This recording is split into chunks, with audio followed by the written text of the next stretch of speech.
चलिए शुरू करते हैं आज का न्यूज़।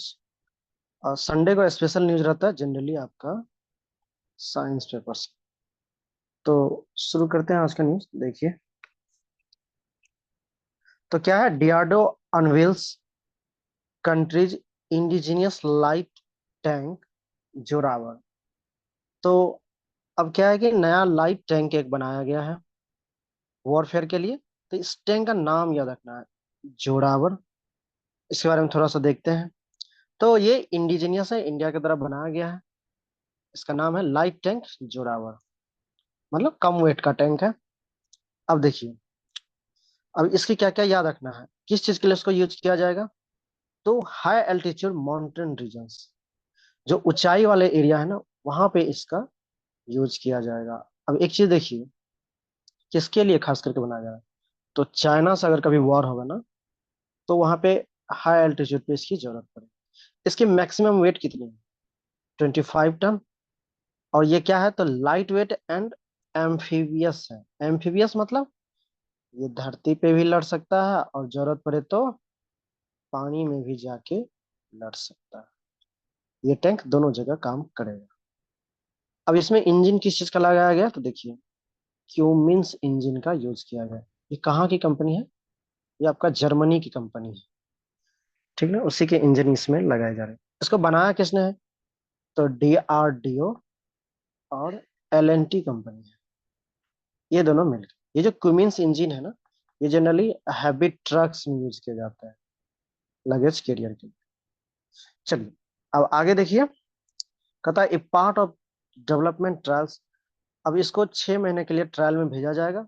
जब सारी टेस्ट हो जाएंगे, फिर इसको अगस्त 2025 में जो है इंडियन आर्मी को हैंड ओवर कर दिया जाएगा। फिर है इंडियन आर्मी जो है इसको टेस्टिंग वगैरह अपना करे। अब इसी तरह का एक और टैंक है, अर्जुन MK1। अर्जुन MK1 के MK1A। अब इसमें कितनी इंजन पावर लगाई गई है, 1400 हॉर्स पावर। तो ये थोड़ा सा याद रखिएगा। नेक्स्ट देखिए, ये आपका जिक्र किया गया है। तो तिब्बतन प्लेटियो में कह रहा है कि 1,60,000, 1,60,000 ईयर्स एगो क्या हुआ, तो ह्यूमंस का अवशेष या रिमेन्स मिला हुआ है। तो कितने ऊंचाई पे मिला है, तो सी लेवल से अगर जाएंगे तो 3,280 मीटर्स पे कुछ ऐसे इंडिकेशन मिले हैं, जिससे ये पता चलता है कि कई लाखों करोड़ों वर्ष जो है आदमी सरवाइव करते थे। जो ये इसमें जर्नल नेचर है, ये साइंटिफिक मैगजीन है, इसी में ये पब्लिश हुई है। तो कौन सा, जैसे रामापिथिकस है, ऑस्ट्रेलोपिथिकस है, होमोसेपियंस है। तो ये जो मिला है, किस स्पेसीज थे, मीन्स कि किस स्पेसीज का, तो ये याद रखना है, डेनिसोवंस। ये स्पेसीज पाया गया उसी समय। ये जो है आपका निंदरथल और होम्योसेपियंस भी रहते थे उसी समय, ये मिले हैं, रहते थे डेनिसोवंस। डेनिसोवंस। अब क्या है कि इसमें क्या क्या याद रखना, तो दो कोल्ड पीरियड में ये थे, जिंदा थे, उस समय रह रहे थे, जो प्लिस्टोसिन एरा में मिले थे, मतलब उस समय रहते थे ये। अब कहता है क्या, तो रिसर्चर्स को जो है 2500, 2500 या 2500 बोन्स के स्ट्रक्चर मिले हैं। और एक साथ नहीं मिला, टूटा फूटा मिला है। कहाँ पे मिला है, तो तिब्बतन प्लेट्यू के वैश्य कास्ट के, ये याद रखना है प्लेस कहाँ पे मिला है।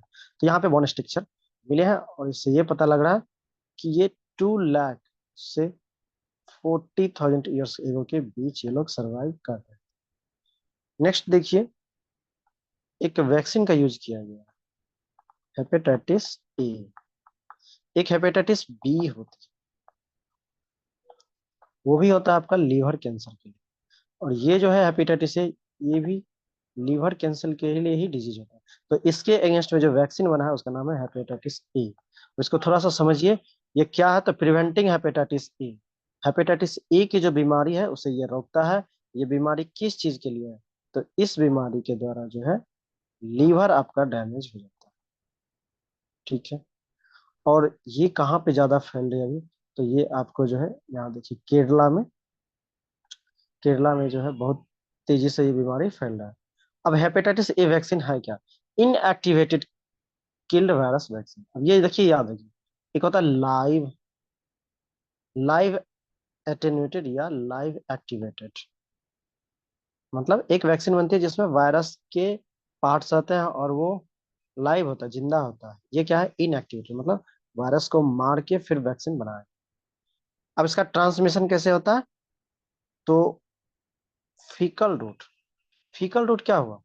तो जैसे मान लीजिए आप कोई फूड ले रहे हैं, वाटर ले रहे हैं, या ड्रिंक पी रहे हैं, पानी पी रहे हैं, तो अगर ये सब कंटामिनेटेड हो जाए किसके साथ, किसी भी तरह से इन्फेक्टेड स्टूल, जो फीकल मीटर होता है, अगर इसके साथ किसी भी तरह कंटामिनेटेड हो गया, मतलब आप जो खा पी रहे हैं, पानी पी रहे हैं, अगर वो कंटामिनेटेड है उस वायरस से, तो आपको भी ये बीमारी हो सकती है।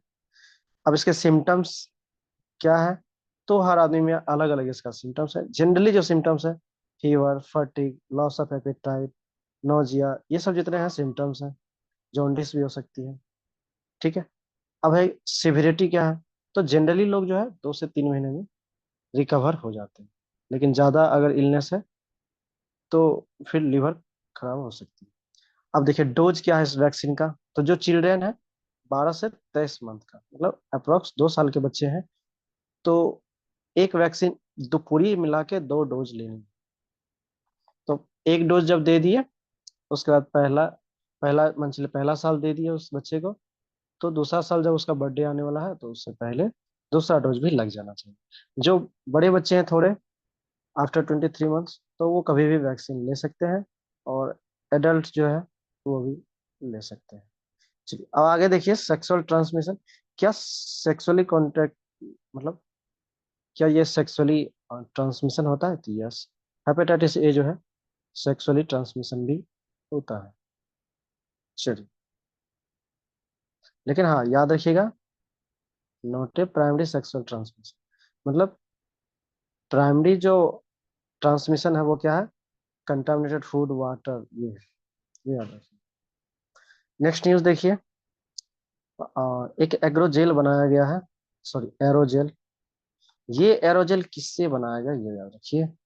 ये आपका जो है डीएनए प्लस जिलेटिन।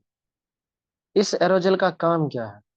तो ये है आपका पैसिव रेडिएट कूलिंग।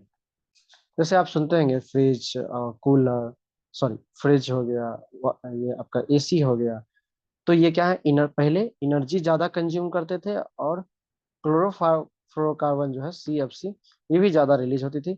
अब ये एरोजेल लगाने से क्या हो गया, ये ये भी कम हो जाएगा, आपका एनर्जी कम खींचेगा। उसके बाद क्या है, कूलिंग भी अच्छा करेगा। कितना डिग्री कूलिंग? तो 16 डिग्री सेल्सियस पे कूलिंग करके रखेगा। अब ऐसे कैसे कर सकता है, तो देखिए इसको थोड़ा सा समझते हैं। किससे बना है? तो जिलेटिन और डीएनए से। और ये क्या है, बायोडिग्रेडेबल एरोजेल है, मतलब ये आसानी से खत्म हो जाएगा। अब इसमें क्या है कि ये जो कूलिंग करेगा 16 डिग्री सेल्सियस, कैसे करेगा? तो इसमें दो कंपोनेंट जो यूज किया गया है वो है फ्लोरोसेंस और फोस्फोरेसेंस। अब ये जो केमिकल्स यूज किया गया है, तो इसके द्वारा क्या होता है, जो सोलर रेडिएशन है, सनलाइट जो है 100% क्या होगी, रिफ्लेक्ट हो जाएगी। तो जब 100% रिफ्लेक्ट हो गया, तो ऑब्वियसली वो ठंडा रहेगी। ठीक है ना, बात समझ में आ गई? नहीं समझ में आया तो दोबारा सुन लीजिए। जिनको लगता है मैं स्लो बोल रहा हूँ तो आप फास्ट फॉरवर्ड करके सुन सकते हैं। अब थोड़ा सा देखिए जिलेटिन क्या है। तो जिलेटिन जो है एक प्रोटीन सब्सटेंस है, प्रोटीन का बना होता है। किससे तैयार किया जाता है? एनिमल के बोन से, जानवरों के हड्डी से, स्किन से, और कनेक्टिव टिश्यू से। ये याद रखिएगा, इन तीनों जगहों से क्या क्या आता है, जिलेटिन का निकाला जाता है। सोर्स यही है। इसको बहुत सारे चीजों में यूज किया जाता है, एडहेसिव कोई चीज चिपकाने में, ठीक है, किसी पिगमेंट को डिजोल्व करने में, फिर उसके बाद ग्लू के रूप में भी यूज करते हैं।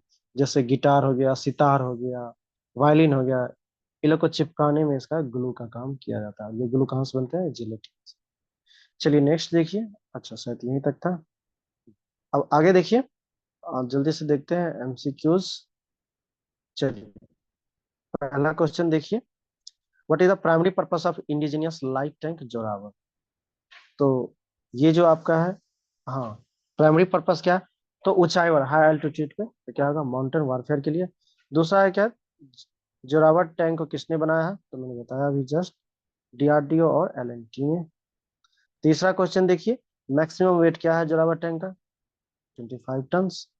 नेक्स्ट क्वेश्चन देखिए, which features make the Zorawar tank is suitable for river crossing and steep mountain climb? तो देखिए, पानी में भी जा सकता है और माउंटेन पे भी ये चढ़ाई करके और कर सकता है। किसकी वजह से? तो बताया था, एम्फीबियस कैपेबिलिटी की वजह से। नेक्स्ट है क्या कि ह्यूमन स्पेसीज जो पृथ्वी पे थे तिब्बतन प्लेटियम में कितने साल पहले थे? तो 1,60,000 ईयर्स एगो। तो कौन से थे स्पेसीज? तो डेनिसोवन्स। नेक्स्ट क्वेश्चन देखिए, where were the bone remains of Denisovans found on the, कहाँ पे पाया गया था? तो वैसे कास्ट के। नेक्स्ट देखिए, during which time period did Denisovans live on the Tibetan plateau? तो कहाँ पे थे? तो ये है आपका। फिर है क्या, what type of vaccine is the hepatitis A vaccine? तो क्या है, एक्टिवेटेड है या इनएक्टिवेटेड? कहा था इनएक्टिवेटेड, किल्ड वायरस। नेक्स्ट देखिए, when should children receive the first dose of hepatitis A vaccine? तो बिटवीन 12 और 3 मंथ्स का बच्चा। नेक्स्ट देखिए, how many dose of hepatitis A vaccine for recommended for long lasting? तो ज्यादा समय तक इस वैक्सीन का आपको अगर मतलब प्रोटेक्शन लेना है तो कितना डोज लेना चाहिए? 2 डोज। नेक्स्ट देखिए, which of the following organs is primarily infected by hepatitis A? कौन सा ऑर्गन अफेक्टेड होता है? तो ये आपका लीवर है। नेक्स्ट देखिए, किसके थ्रू ये नहीं फैलता है? पेरेंटल रूट, मतलब माता पिता से बच्चों में। तो हेपेटाइटिस ए जो है माता पिता से नहीं फैलता है, मतलब माता पिता से बच्चों में genetically. Which family of virus does hepatitis A virus? ये हेपेटाइटिस ए वायरस जो किस फैमिली से बिलोंग करता है? तो याद रखिएगा, हैपेविरिडी। ये है। ये याद रखने वाली चीज ही है। What is the primary source mode of transmission of hepatitis A virus? तो क्या है? तो प्राइमरी मोड, देखिए मैंने तभी बोला था प्राइमरी मोड क्या है, तो वो है इंजेक्शन ऑफ कंटामिनेटेड फूड और वाटर। नेक्स्ट क्या है, what is the primary purpose of biodegradable biomass based aerogel discussion in the article? तो ये आपका है क्या, कौन सा? देखिए, क्या है, अचीविंग रेडिएट कूलिंग बताया था।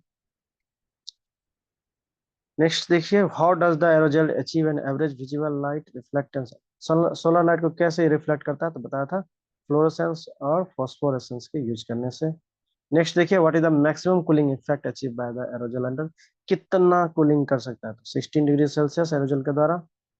What environmental benefit does the aerogel offer? तो क्या क्या बेनिफिट हो सकता है? तो बायोडिग्रेडेबल तो है ही और रिसाइकलेबल। नेक्स्ट है, what is the primary mode of transmission for hepatitis A? वही क्वेश्चन है फिर से, injection of contaminated food and water. चलिए ठीक है, कल मिलेंगे।